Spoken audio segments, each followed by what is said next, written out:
বছরে 16টা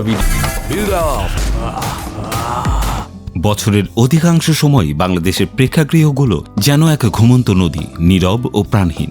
ধুলোমাখা পোস্টারগুলো ঝুলে থাকে অবহেলায়, আর শূন্য আসনগুলো সাক্ষ্য দেয় দর্শক শূন্যতার। কিন্তু ঈদ এলে পাল্টে যায় দৃশ্য। সিনেমা হলগুলো জেগে ওঠে নতুন প্রাণে, মুক্তি পায় একের পর এক নতুন ছবি, আর দর্শকদের ভিড়ে মুখর হয়ে ওঠে প্রেক্ষাগৃহ। তবে এই উৎসবের রঙও নিখাদ নয়।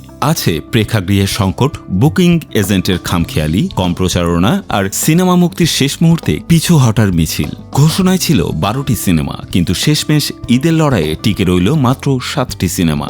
চলুন এবার এক ঝলকে দেখে নেই ঈদের আনন্দকে রঙিন করতে কোন কোন সিনেমা আসছে বড় পর্দায়। তাণ্ডব। ঈদ মানে শাকিব খান। এবারের ঈদেও সবচেয়ে বেশি আলোচিত সিনেমার নাম তাণ্ডব। পরিচালনা করেছেন জনপ্রিয় নির্মাতা রায়হান রাফি। সিনেমাটির গল্প এক টেলিভিশন চ্যানেলে হামলার ঘটনাকে কেন্দ্র করে, যার মধ্যে দিয়ে উঠে আসে সমাজ, মিডিয়া এবং ক্ষমতার মুখোমুখি সংঘাত। শাকিব খানের বিপরীতে এবার বড় পর্দায় অভিষেক হয়েছে ছোট পর্দার জনপ্রিয় মুখ সাবিলা নূরের। আরও রয়েছেন জয়া আহসান, যিনি সিনেমাটিতে গুরুত্বপূর্ণ একটি চরিত্রে অভিনয় করেছেন। পরিচালক জানিয়েছেন সেন্সরে জমা দেওয়ার প্রক্রিয়া চলছে, সব কাজ প্রায় শেষ। ইনসাফ। সঞ্জয় সমদ্দার পরিচালিত ইনসাফের গল্প সমাজ ও বিচারের প্রতিফলন নিয়ে। এখানে একদিকে যেমন আছে ফর্মুলা সিনেমার প্রথমবার অভিনয় করা তাসনিয়া ফারিন, তেমনি নেতিবাচক চরিত্রে বড় পর্দায় অভিষেক হয়েছে মোশাররফ করিমের। সিনেমাটিতে আরও রয়েছেন শরীফুল রাজ। এরই মধ্যে টিজার পোস্টার প্রকাশ পেয়েছে এবং শীঘ্রই আসছে গান ও ট্রেলার। প্রচারণায় সরব রয়েছে সিনেমার টিম। নীলচক্র।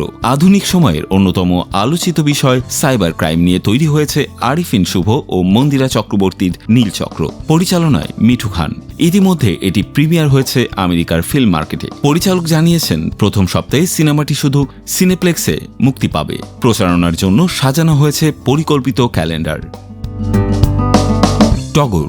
আলোক হাসানের পরিচালনায় আসছে টগর। সিনেমাটির মাধ্যমে পূজা চেরি ও আদর আজাদ জুটি হিসেবে আবারও পর্দায় ফিরেছেন।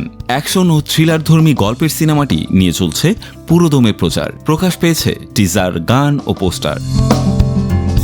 এশা মার্ডার কর্মফল।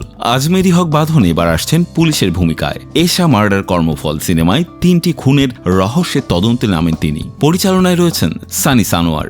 নির্মাতা জানিয়েছেন সব কাজ শেষ করে সিনেমাটি সেন্সর বোর্ডে জমা দেওয়া হয়েছে। এর আগে একাধিকবার মুক্তির চেষ্টা করলেও এবার ঈদে আসার ঘোষণা দিয়েছেন নির্মাতা। সর্দার বাড়ির খেলা।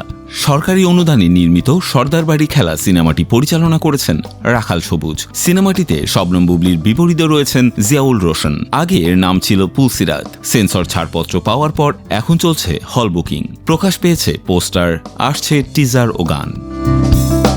উৎসব। তানিম নূরের পরিচালনায় উৎসব সিনেমাটি যেন সত্যিকার অর্থে ঈদের উৎসবকে উপলক্ষ করেই তৈরি।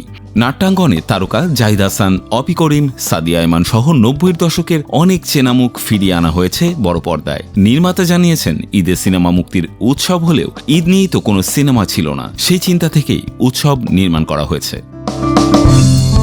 এদিকে নাদান ও শিরোনাম নিশ্চিতভাবে আসছে না এবারের ঈদে, অথচ পোস্টার, ঘোষণা সবই ছিল।